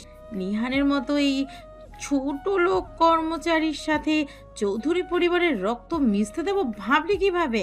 আর বাঁচানোর কথা বলছিস, ওগুলো সবই দেখানো বাহানা। আমার আর ইরার মন জয় করে এই ভিলায় নিজের জায়গা পাকা করার জন্য ওই ছোট লোক কর্মচারীর চাল ছিল ওটা। ওই কর্মচারীর বিষয়টা আমি নিজেই দেখব। তুই এখন যা এখান থেকে। ইরার বাবা আমেনা চৌধুরীর এই অন্ধ অহংকার আর নিষ্ঠুরতা দেখে চরম হতাশ হলেন। তিনি দীর্ঘশ্বাস ফেলে রুম থেকে বের হয়ে গেলেন। ইরার বাবা চলে যাওয়ার পর আমেনা চৌধুরী জানালার দিকে তাকালেন। অন্ধকারের মধ্যে ওনার ঠোঁটের কোণে ফুটে উঠল এক বিষাক্ত কুটিল হাসি। 1 মাসের ডেডলাইন শেষ হওয়ার আগেই তোকে এই বাড়ি থেকে চোরের মতো তাড়াবো নিহান। আর ইরাকে এমন জায়গায় বিয়ে দেব যেখানে তোর মতো সামান্য কর্মচারীর ছায়াও পৌঁছাতে পারবে না। পরদিন সকাল 10টা, চৌধুরী ভিলা। আজ ছুটির দিন হওয়ায় নিহান ও ইরা দুজনেই বাড়িতে ছিল। আমেনা চৌধুরী ড্রয়িং রুমে বসে সবাইকে ডেকে পাঠালেন। সেখানে এসে হাজির হলেন ইরার বাবা, ইরা এবং নিহান। নিহান, 1 মাসের মেয়াদ শেষ হতে আর মাত্র 4 দিন বাকি, কিন্তু তার আগেই আমি আমার নাতনির ভবিষ্যতের জন্য একটা চূড়ান্ত সিদ্ধান্ত নিয়েছি। দাদি, কিসের সিদ্ধান্ত? আগামী পরশুদিন LM গ্রুপ অফ কোম্পানির মালিক তাদের পরিবার আর ছেলেকে নিয়ে আমাদের বাড়িতে আসছেন। আমি তোদের এঙ্গেজমেন্টের কথা পাকা করব। আমেনা চৌধুরীর এই কথায় ড্রয়িং রুমে যেন বোমা ফাটলো। এরা ধাক্কা খেয়ে কয়েক ধাপ পেছনে পিছিয়ে গেল। নিহানের মুখটা এক মুহূর্তের জন্য জমে বরফ হয়ে গেল। তবে তার চোখে কোনো ভয় ছিল না, বরং ভেসে উঠল চরম তীব্র এক চাহনি। দাদি, তুমি এসব কি বলছো? নিহানের সাথে তোমার 1 মাসের কথা হয়েছিল। নিহান তোমার সব শর্ত মেনেছে, এমনকি নিজের জীবন বাজি রেখে তোমাকে বাঁচিয়েছে। আর তুমি আজ অন্য কারোর সাথে আমার বাগদান ঠিক করছো? আমি নিহান ছাড়া অন্য কাউকে বিয়ে করব না। মুখ সামলে কথা বল রিরা। চৌধুরী পরিবারের মেয়ে হয়ে তুই একজন মামুলি চাকরিজীবীর জন্য দাদির সিদ্ধান্তের উপর কথা বলছিস? LM গ্রুপের ছেলে তোকে রাজরানীর মতো রাখবে। আর এই নিহান, ওর আছেটা কি? সামান্য একটা বেতন ছাড়া ওর নিজস্ব কোনো অস্তিত্ব নেই। আমেনা চৌধুরীর কথাগুলো নিহানের বুকে তীরের মতো বিঁধছিল, কিন্তু সে নিজেকে সামলে নিল। নিহান ইরার হাতটা শক্ত করে নিজের হাতের মুঠোয় নিল। ম্যাম, চৌধুরী পরিবারের মর্যাদার কথা আপনি বারবার বলেন, কিন্তু সততা আর ভালোবাসার কোনো দাম আপনার কাছে নেই, তা আজ আবার প্রমাণ করলেন। তবে মনে রাখবেন, ইরার সম্মতি ছাড়া এই বিয়ে কোনোদিন হতে পারে না। সম্মান আর ভালোবাসার ভাষণ দেওয়া বন্ধ কর নিহান। পরশুদিন LM গ্রুপ আসবে, আর তুই যদি সত্যি পুরুষ মানুষ হয়ে থাকিস তবে দেখবি কিভাবে তোর সামনেই আমার নাতনির সম্বন্ধ ফাইনাল হয়। তুই সামান্য একজন কর্মচারী, চৌধুরী পরিবারের ছায়াতেও আসার যোগ্যতা তোর নেই। ইরা কাঁদতে কাঁদতে নিজের রুমে চলে গেল। নিহানও শান্ত পায়ে ড্রয়িং রুম ছেড়ে নিজের ঘরে এসে ঢুকলো। তবে ঘরের দরজা লক করতেই নিহানের মুখে সেই শান্ত ভাবটা উধাও হয়ে গেল। তার চোখে জ্বলে উঠল প্রতিশোধ আর ক্ষমতার ভয়ঙ্কর আলো। নিহান চট করে নিজের ফোন বের করে আবিরকে কল দিল। আসসালামু আলাইকুম স্যার, বলুন। আবির, আর দেরি করার সময় নেই। চৌধুরী পরিবারের অহংকার এবার মাটির সাথে মেশানোর সময় এসে গেছে। LM গ্রুপ অফ কোম্পানি আর RA এন্টারপ্রাইজের ব্যাকগ্রাউন্ড চেক করো। বিশেষ করে LM গ্রুপের মালিকের কি কি গোপন দুর্নীতি আর দেনা আছে, সব তথ্য আজ রাতের মধ্যে আমার টেবিলে চাই। Sir, don't worry. LM গ্রুপের মূল মালিক ব্যাংকের থেকে প্রায় বিপুল অঙ্কের লোন নিয়ে খেলাপি হতে চলেছে। ওদের কোম্পানির আর্থিক অবস্থা এখন খুবই বাজে। ওরা শুধু নামেই LM গ্রুপ। পারফেক্ট। যে ধন সম্পদ আর মর্যাদার অহংকার আমেনা চৌধুরী করছেন, পরশুদিন সেই অহংকারই ওনার সবচেয়ে বড় লজ্জার কারণ হবে। আবির, আমাদের RA এন্টারপ্রাইজের 65% শেয়ার হস্তান্তরের অরিজিনাল ফাইল এবং ব্যাংকের লোন টেক ওভারের সব লিগ্যাল পেপারস একদম রেডি রাখো। পরশুদিন LM গ্রুপের সামনেই পুরো সত্য চৌধুরী ভিলার সবার সামনে আসবে। ওকে স্যার, সব পেপারস একদম রেডি থাকবে। কল কেটে দিয়ে নিহান উইন্ডোর পাশে গিয়ে দাঁড়ালো। বাইরের খোলা আকাশের দিকে তাকিয়ে সে পকেট থেকে তার আসল বাবা মায়ের ছবিটা বের করলো। আর মাত্র 2 দিন বাবা, আর মাত্র 2 দিন মা।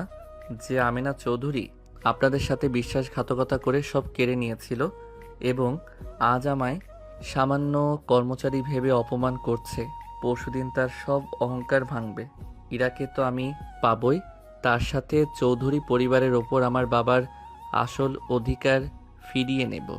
এরপর সেদিন রাতে ইরা চুপি চুপি কাদো কাদো মুখে নিহানের রুমে এলো। তার চোখ দুটি কান্নায় লাল হয়ে গেছে। ইরা নিহানকে জড়িয়ে ধরে ফুপিয়ে ওঠে।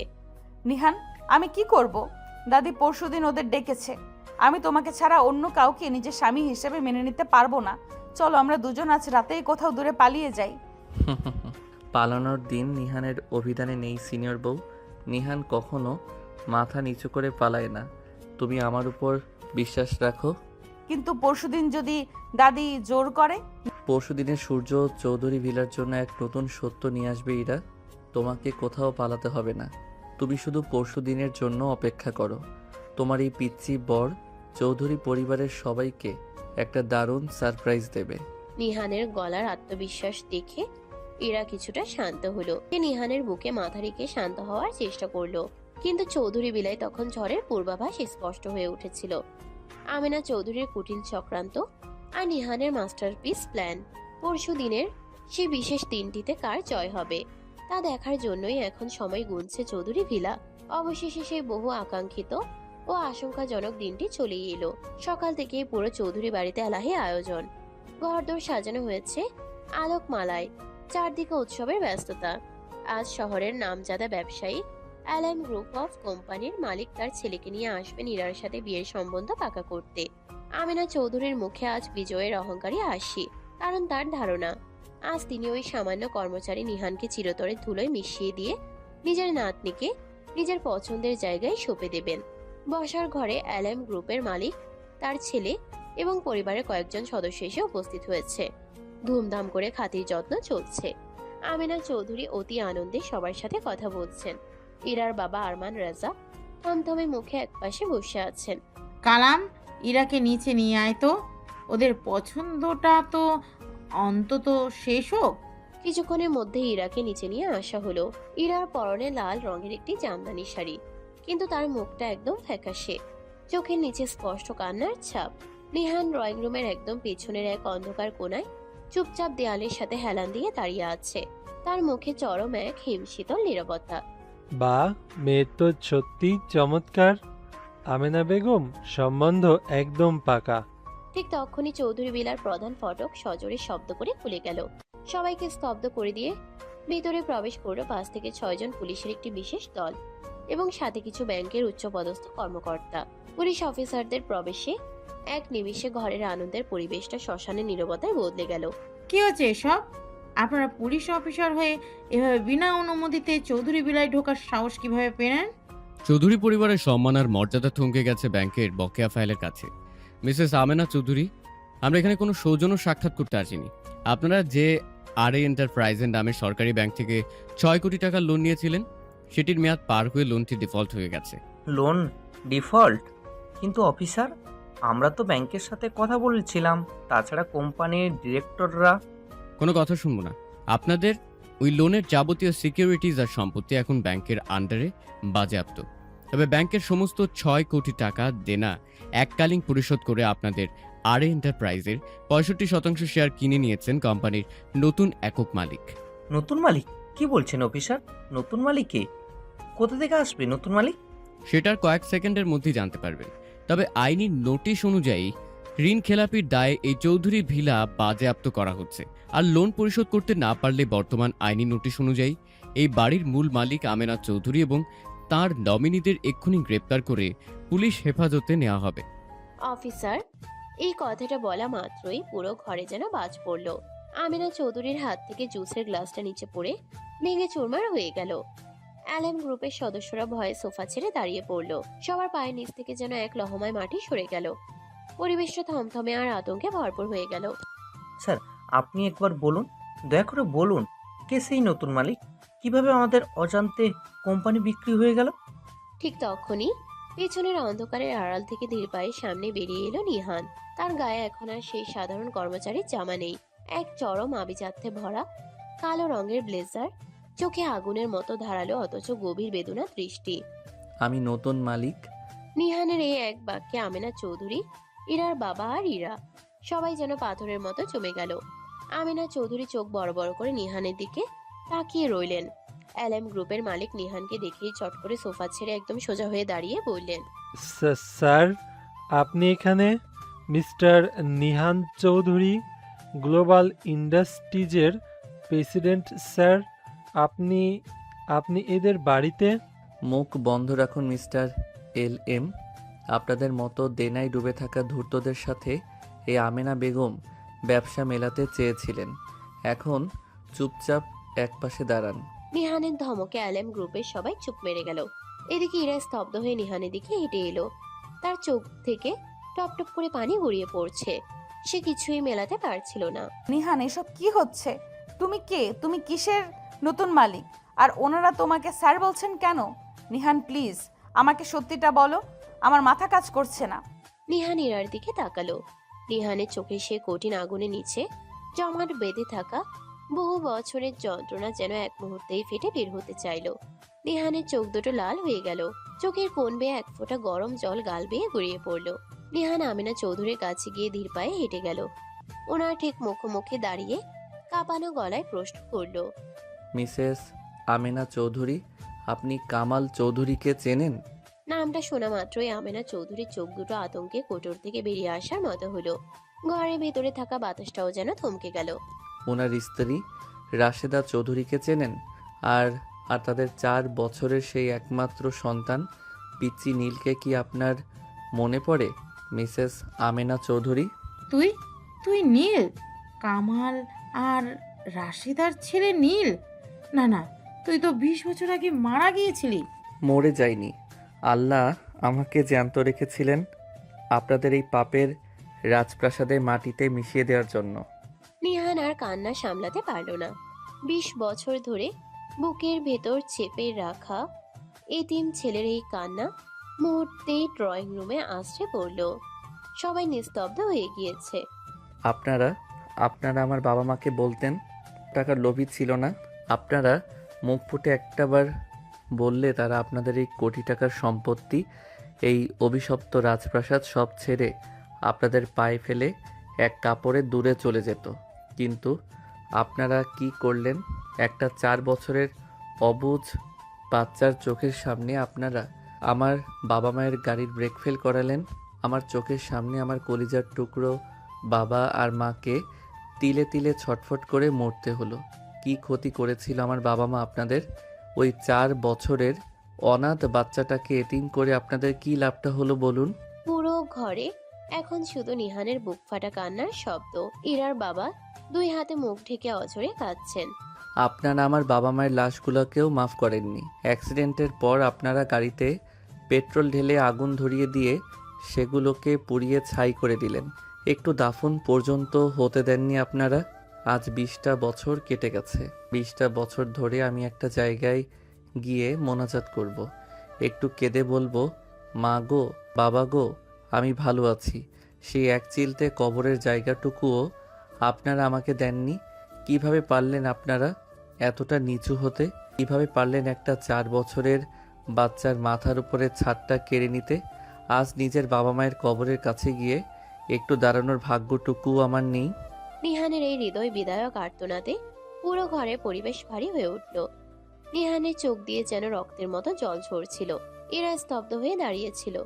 তার নিজের রক্ত, তার দাদি আর পরিবার এতটা নিচু আর পশু তুল্য কাজ করেছে তা ভেবে তার ঘেন্নায় গা গুলিয়ে উঠল। এরা ছুটে গিয়ে হাঁটুর উপর বসে থাকা নিহানকে জড়িয়ে ধরে ফুপিয়ে কেঁদে উঠল। তারপর নিহানকে জড়িয়ে ধরে উঠে দাঁড়িয়ে আমিনা চৌধুরী আর নিজের বাবার দিকে তাকালো। তার চোখে চরম ঘৃণা।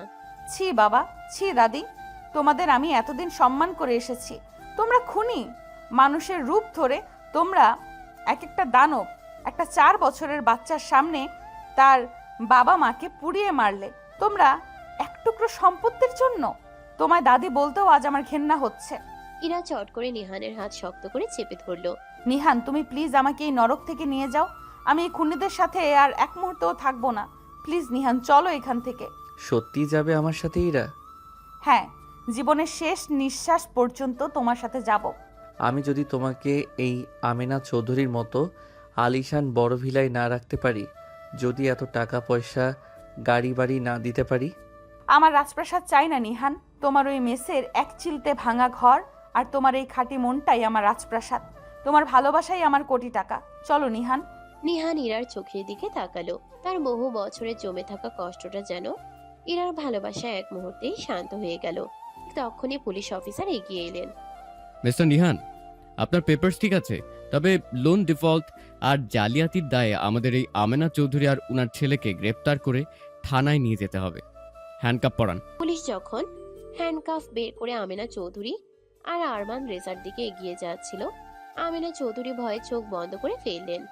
দাঁড়ান অফিসার, সবাই চমকে নিহানের দিকে তাকালো। ওনাদের হাত থেকে লক আপ খুলুন, ওনাদের গ্রেফতার করার দরকার নেই। ঠিক তখনই চৌধুরী ভিলার দরজায় এসে থামলো কতগুলো কালো ল্যান্ড ক্রুজার গাড়ি। গাড়ি থেকে নেমে সসম্মানে ভেতরে প্রবেশ করলো নিহানের অ্যাসিস্ট্যান্ট আবির, সাথে 9 থেকে 10 জন সিকিউরিটি বডিগার্ড। আবিরের হাতে একটি কালো লেদার ফাইল। আবির দ্রুত হেঁটে এসে ফাইলটি নিহানের সামনে তুলে ধরলো। Sir, all legal papers and ownership transfer documents are ready. Nihan কলমটি হাতে নিল। তারপর এক মুহূর্তও দ্বিধা না করে আরে এন্টারপ্রাইজের 65% শেয়ারের মালিকানার কাগজগুলোতে সই করে দিল।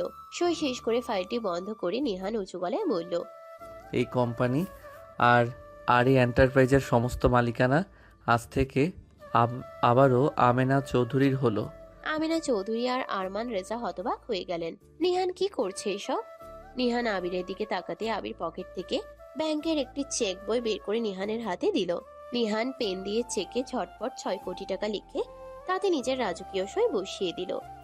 তারপর চেকটি ছিঁড়ে সরাসরি ব্যাংক অফিসারের হাতে তুলে দিল। চৌধুরী পরিবারের ব্যাংকের সমস্ত 6 কোটি টাকার লোন আজ থেকে পুরোপুরি পরিশোধ করা হলো। চৌধুরী পরিবারের কোনো লোন আর বকেয়া নেই, তারা সম্পূর্ণ মুক্ত। ওনাদের শান্তিতে থাকতে দিন। Case closed. ঘরে উপস্থিত কারোর মুখে কোনো কথা নেই। এলএম গ্রুপের মালিক থেকে শুরু করে পুলিশ কর্মকর্তা সবাই কেবল হা করে নিহানের এই মহানুভবতার দিকে তাকিয়ে রইল, যে পরিবার তার শৈশব আর বাবা মাকে ছাড়কার করে দিয়েছে। তাদেরকে নিহান 6 কোটি টাকা দিয়ে ঋণ মুক্ত করে রাজপ্রাসাদ ফেরত দিয়ে দিল। আমেনা চৌধুরী হাঁটু গেড়ে মাটিতে পড়ে গেলেন। ওনার চোখ দিয়ে অঝরে জল ঝরছে, কিন্তু মুখে কোনো শব্দ ফুটছে না। পাপ আর অপরাধ বোধে ওনার কণ্ঠ রুদ্ধ হয়ে গেছে। আমি চলে যাচ্ছি, তবে যাওয়ার আগে নিজের আসল পরিচয়টা দিয়ে যাই। আমি শুধুই ওই মৃত কামাল চৌধুরীর এতিম ছেলে নীল নই, কানাডার গ্লোবাল ইন্ডাস্ট্রিজের প্রেসিডেন্ট নিহান চৌধুরী, যা আপনারা সারা জীবন চেষ্টা করলেও কোনোদিন ছুঁতে পারতেন না। নিহান ইরার হাত ধরলো, তারপর আমেনা চৌধুরীর দিকে তাকিয়ে শেষবারের মতো শান্ত কণ্ঠে বলল, আর আরেকটি কথা না বললেই নয়। 5 বছর আগে আমাদের ভার্সিটির একটি ট্যুরে আমাদের রাঙামাটি নিয়ে যাওয়া হয়েছিল। সেখানে পাহাড়ি এলাকায় ঘুরতে গিয়ে আমি আর ইরা একা একটু ঘুরে বেড়াচ্ছিলাম। এমন সময় পাহাড়ি এলাকায় হঠাৎ এক দুর্ঘটনা ঘটে এবং এলাকার অধিবাসীরা আমাদের একসাথে বিপদে দেখে ভুল বুঝে ধরে ফেলে এবং তাদের নিয়ম অনুযায়ী আমাদের বিয়ে দিয়ে দেয়। কথাটি শুনে আমেনা চৌধুরী ও আরমান রেজা আরো একবার থমকে গেলেন। সে হিসেবে ইরা 5 বছর আগে থেকেই আমার বিবাহিত স্ত্রী, তাই আমার স্ত্রীকে আজ আমি আমার সাথেই নিয়ে যাচ্ছি। আপনারা ভালো থাকবেন আর আমাদের জন্য দোয়া করবেন। আশা করি আর কখনো দেখা হবে না। নিহান ইরার হাত শক্ত করে ধরে চৌধুরী বিলার প্রধান ফটকের দিকে হাঁটা দিল।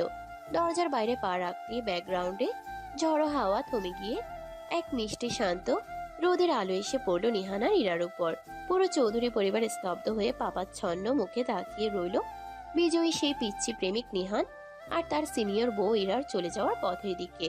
চৌধুরী বেলার অভিশপ্ত অতীত আর বিষাক্ত পরিবেশকে পেছনে ফেলে নিহান ইরার হাত শক্ত করে ধরে বাইরে বেরিয়ে এলো। দীর্ঘদিনের জমাট বাঁধা কষ্ট আর প্রতিশোধের অধ্যায় শেষ করে নিহানের মুখে আজ এক পরম শান্তির রেখা। দৃশ্য পরিবর্তন হয় চৌধুরী বেলার বাইরে। বিশাল এক সারি কালো ল্যান্ড ক্রুজার কার পার্ক করা ছিল। সিকিউরিটি বডিগার্ডরা নিহানকে দেখে সসম্মানে গাড়ির দরজা খুলে ধরলো। নিহান পরম ভালোবাসে ইরাকে গাড়িতে বসিয়ে দিল এবং নিচে তার পাশে গিয়ে বসলো। গাড়িগুলো ধীর গতিতে রাজপথ ধরে রওনা দিল। গাড়ির ভেতরে দীর্ঘ নীরবতা ভাঙলো ইরা। সে নিহানের কাঁধে হাত রেখে বিস্ময়ে ভরা চোখে তাকালো। নিহান, আমরা এখন কোথায় যাচ্ছি? আর সত্যি করে বলো তো, কানাডার ওই বিশাল কোম্পানির মালিক তুমি কিভাবে হলে? এই 5 বছরে কি এমন ঘটেছিল তোমার জীবনে? আমরা যাচ্ছি আমাদের আসল ঠিকানায়, ইরা, কানাডায়। কানাডায়? হ্যাঁ ইরা, 5 বছর আগে যখন আমি রাঙামাটির ঘটনা আর দাদির অপমানের পর দেশ ছেড়ে স্কলারশিপ নিয়ে কানাডায় পড়তে যাই, তখন আমার অবস্থা খুব একটা ভালো ছিল না। থাকার মতো ভালো কোনো জায়গা ছিল না। টিউশনি আর পার্ট টাইম কাজ করে কোনো মতে দিন কাটাতাম। তখন আমার ভার্সিটির একজন প্রফেসর ম্যামের সাথে আমার খুব ভালো সম্পর্ক গড়ে ওঠে। উনি আমার পড়াশোনা আর সততা দেখে খুব স্নেহ করতেন। ইরা এক মনে নিহানের কথা শুনছিল। নিহান হালকা একটা দীর্ঘশ্বাস ফেলে আবার বলতে শুরু করলো। একদিন ম্যাম জানতে পারেন যে আমার বাবা মা কেউ নেই, আমি একেবারে এতিম। কথাটা শুনে উনি কেঁদে ফেলেছিলেন। ওনার কোনো ছেলে ছিল না, শুধু একটা ছোট মেয়ে ছিল। উনি আর ওনার স্বামী আমাকে সেদিনই ওনাদের বাড়িতে নিয়ে যান এবং নিজের পেটের সন্তানের মতো আপন করে নেন। ওনাদের অঢেল সম্পত্তি আর গ্লোবাল বিজনেসের পুরো দায়িত্ব পড়ে ওনারা আমার উপরই তুলে দেন। আজ ওনারাই আমার বাবা মা, আর ওনাদের মেয়েটাই আমার ছোট বোন। ওনাদের ভালোবাসাতেই আমি আজ এই নিহান চৌধুরী হতে পেরেছি। আলহামদুলিল্লাহ, আল্লাহ যা করেন ভালোর জন্যই করেন নিহান। তোমার মতো ভালো মানুষের ভাগ্যে এমন একটা পরিবারই থাকা উচিত ছিল। কানাডায় পৌঁছানোর সব আয়োজন আগে থেকেই রেডি ছিল। এয়ারপোর্টে পৌঁছে নিহান আর ইরা একটি প্রাইভেট জেটে উঠে কয়েক ঘন্টার তীব্র জার্নি শেষ করে যখন তারা কানাডার মাটিতে পা রাখলো, তখন এয়ারপোর্টে আগে থেকেই তাদের জন্য অপেক্ষা করছিল নিহানের নিজস্ব হেলিকপ্টার। হেলিকপ্টারে চেপে তারা সরাসরি গিয়ে থামলো নিহানের বিশাল রাজকীয় কানাডিয়ান ভিলার হেলিপ্যাডে। কানাডার নিহানের রাজকীয় ভিলা। সময় বিকেল 5টা। হেলিকপ্টার থেকে নামতেই নিহানের কানাডিয়ান বাবা মা আর ছোট বোন আরিহা দৌড়ে সামনে এলো। বাড়ির মূল ফটক সুন্দর ফুল আর আলো দিয়ে সাজানো হয়েছে নতুন বউ বরণ করে নেওয়ার জন্য। ভাইয়া, তুমি ফিরে এলে। এবার আর তোমাকে কোথাও যেতে দেব না। এটা কি আমার ভাবি? হ্যাঁ রে দুষ্টু, এই তোর ভাবি ইরা। স্বাগত মা। নিহান আমাদের সব বলেছে, আজ থেকে তুমি এই বাড়ির রাজরানী। ইরার চোখের কোণ বেয়ে খুশির জল গড়িয়ে পড়ল। নিহানের বাবা মা সিদ্ধান্ত নিলেন 5 বছর আগে রাঙামাটিতে যে বিয়েটা পরিস্থিতিতে পড়ে হয়েছিল, আজ তা কানাডিয়ান রীতিনীতি ও ধুমধাম আয়োজনের মাধ্যমে আনুষ্ঠানিকভাবে নতুন করে সম্পন্ন করা হবে। দৃশ্য পরিবর্তন। রাত 9টা। মেলার জাঁক জমকপূর্ণ হলরুম। অল্প কিছু ঘনিষ্ঠ অতিথি আর পরিবারের মানুষদের উপস্থিতিতে নতুন করে নিহান আর ইরার বিয়ের অনুষ্ঠান সম্পন্ন হলো। স্যুট ব্লেজারে নিহানকে রাজপুত্রের মতো আর গাউনে ইরাকে একদম পরীর মতো লাগছিল। ছোট বোন আরিহা সারা অনুষ্ঠান জুড়ে ভাবি আর ভাইয়াকে নিয়ে নানান রকম দুষ্টুমি করে সবাইকে হাসিয়ে রাখলো। এরপর রাত 11:30। নিহানের রুম। পুরো রুমটা সাদা গোলাপ আর মৃদু সুগন্ধি মোমবাতি দিয়ে সাজানো হয়েছে। ইরা খাটের এক কোণে লজ্জায় মুখ নিচু করে বসে আছে। নিহান ঘরে ঢুকে দরজা লক করে দিল। তারপর ধীর পায়ে ইরার পাশে এসে বসলো। কি ব্যাপার সিনিয়র বউ, আজ আবার এত লজ্জা কিসের? আমার পিচ্চি বরটা আসলেই বড় হয়ে গিয়েছে। তোমার এই পিচ্চি বরটা তোমাকে ভালোবেসে নিজের মনে বন্দি করে রাখবে ম্যাডাম। আর এই সিনিয়র বউটাও সারা জীবন তার এই পিচ্চি বরের বুকে বন্দি হয়েই থাকতে চায়। নিহান ইরার কপালে আলতো করে চুমু দেয়। ইরা নিহানকে শক্ত করে জড়িয়ে ধরে। ইরা নিহানের ঠোঁট জোড়া দখল করে নেয়। বাইরের সমস্ত ঝড়, অপমান আর বিষাক্ত অতীতকে পেছনে ফেলে কানাডার শান্ত রাতে দুটি ভালোবাসার মন এক হয়ে গেল। সব বাধা পেরিয়ে জয় হলো খাঁটি ভালোবাসার। আর এভাবেই তাদের জীবন শুরু হলো এক নতুন ও সুন্দর শুভ সূচনার মাধ্যমে। সমাপ্ত।